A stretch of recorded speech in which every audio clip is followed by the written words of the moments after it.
On a cool, crisp autumn morning on October the 7th, 1965, a school bus travelling to Schoenbrunn village broke down en route, causing them to stop in the Hinkley reservation park.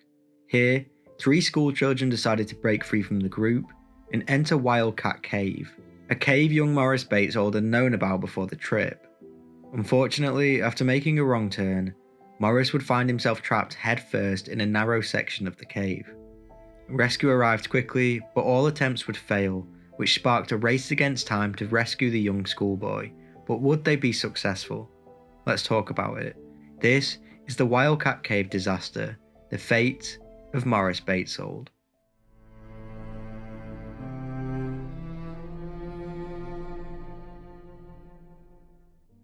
On October the 7th, 1965, the Methodist Children's Home set off on a school trip to visit Schoenbrunn village in Tuscarawas County.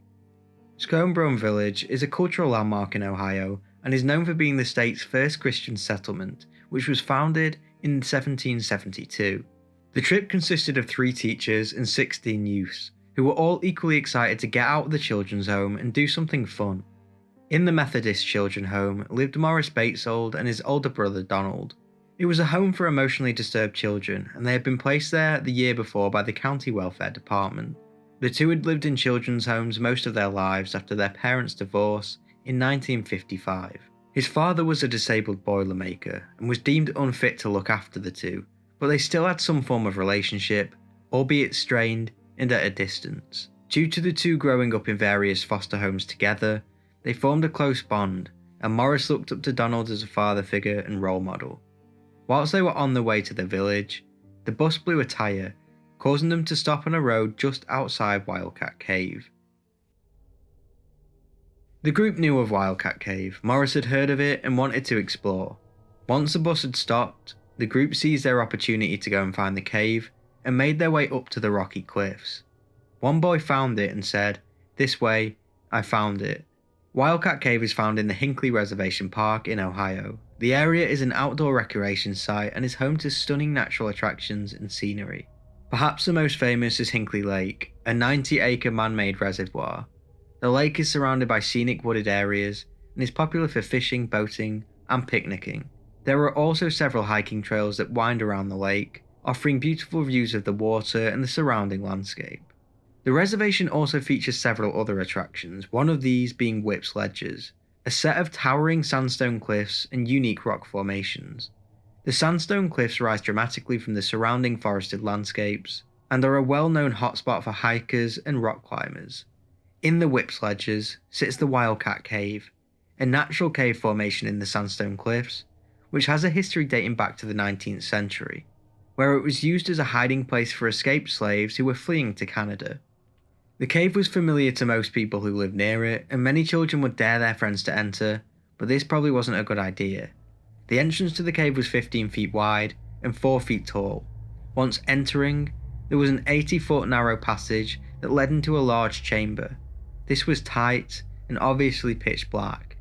In the cave, there was various crevices, and without having a light or experience, they were easy to mistake for the main passage. Anyhow, the boys made their way to the cave and ventured inside, Morris being last. His friends were smaller and easily made their way through, but Morris was struggling. One of his friends said, "It's creepy in here, let's go, Morris," but he was bigger than the other two and quickly got left behind. He shouted, "Hold on, you two," but being unable to see, Morris called out for his friends but couldn't tell which direction they were. He was now panicking, cut, and decided to head back. However, on the way out of the cave, he made a wrong turn down a slippery passage which was getting tighter and tighter. He eventually got to what he thought was the exit, a small fissure between 2 big boulders. Whilst climbing over one of the boulders, it shifted, and Morris became wedged, head first, upside down in a crevice which was 4.5 feet high and 9 to 18 inches wide. Morris knew he was in trouble. He screamed out to his friends, "Help, I'm stuck." At this point, the other 2 boys had found their way out of the cave. They knew that they would be in trouble, but they needed to save their friend. They ran and got the teacher, who ventured into the cave to find Morris. He was found face down in the cave, with only his feet visible. In a desperate attempt to free Morris, The teacher took off his belt and tied it around his ankles. He then pulled. This, however, only caused the belt to snap, and Morris to be wedged deeper into the crevice. When this failed, he told Morris to wait and that help would be on the way. He said, "We'll get you out, I promise." Emergency services were then contacted, and Hinkley Fire Chief Paul Chadera and his squad arrived at the scene. Rescuers were unsure of how they would get Morris out, but they knew that they needed to keep him conscious so that they could help him. Whilst coming up with a plan, rescuers would talk to Morris and make sure he was okay. They would chat, but Morris was quite delirious due to the blood rushing to his head. Paul came up with a plan to attach ropes around Morris's feet and create a pulley system, but this didn't work. They were able to lift Morris a little bit, but each time he would fall back into the crevice and get jammed in even further. He was well and truly stuck, and rescuers were concerned whether they were able to free him at all. After this failed, they considered drilling a hole into the cave, but geologists said no to the idea as it may cause a cave-in. Time went on, and the rescue of Morris Baetzold was making little progress. Firefighters installed a light generator for heat and pumped oxygen to Morris, who was still conscious and hoping for rescue. By now, there was over 200 volunteers and rescue personnel at the cave, hoping to see the boy freed. The rescue made national news. Overnight, the rescue made national news, with their attempts being shown on television and updates broadcasted on the radio. Nurse Evelyn Pettit had heard about Morris and drove to the cave. Although she couldn't aid with the rescue, due to her small stature, she got within 5 feet of Morris and spent 3 hours comforting him. I thought that was worth a mention. Another man who had heard about the boy on the radio was Andrew Ulrich. He was on his way to work, but couldn't shake the story out of his head. He thought about his own children, the thought of losing them, and when he heard the only hope for Morris was for someone strong and small enough to free him, he knew what he had to do. Once he heard this, he immediately turned around his car and sped home.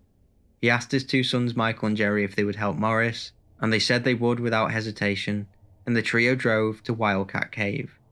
Meanwhile, cave explorer Terry Brown, who was assisting with the rescue, told the media his spirits are okay and will be alright as long as he doesn't pass out. As soon as we can get his hips loose, we'll get him out of there. Once the group arrived at the cave, 15-year-old Michael Ulrich convinced the chief to send him into the cave despite worries of sending youths down. Mike was tall and skinny and was sent into Wildcat Cave equipped with straps, ropes and metal clamps. He reached Morris and tied the strap around his leg. He told the group to pull, which they did, but it only moved him 2 inches. But these 2 inches was all they needed to tie the ropes around both of his legs. Michael bravely went back into the cave, tied the rope around his legs, and the group pulled. His legs and hips were now free, but his right arm remained wedged. Mike Ulrich returned to the cave for the 3rd time, managing to slide a strap under Morris's arm, and with the team's effort, they pulled one more time, and the boy was free. Morris was pulled out of the cave after 26 grueling hours. Immediately after being pulled out Wildcat Cave, Morris was rushed to the Medina Community Hospital, where he was fed and treated for exhaustion, cuts and bruises, but he was in remarkably good shape. After resting, he was interviewed by the press and said, "When they couldn't get the ropes to me, I thought I was done for sure. I sure was scared. I thought it was hopeless." He and his parents thanked the volunteers and rescuers multiple times, and Morris went on to make a full recovery and said he would never go into another cave again. Mike Ulrich, the 15-year-old who ventured into the cave to save Morris, was rightfully so awarded a Bronze Medal of Honor by the Carnegie Hero Fund Commission. Morris is more than likely still alive today and would be in his 70s. The Beacon Journal has tried to make contact with him multiple times, but have failed, so no one knows where he is up to today, but I hope he and his brother are doing well and are happy, and of course, are staying out of caves. As always, this is not an AI channel, I do everything myself, and if you appreciate my work, subscribe, and if you want to go the extra step to support the channel, maybe consider becoming a member. This is a crazy story and the rescuers should all be remembered for the parts they played in saving Morris. Let me know what you think about this case in the comments below, and as always, thank you for watching.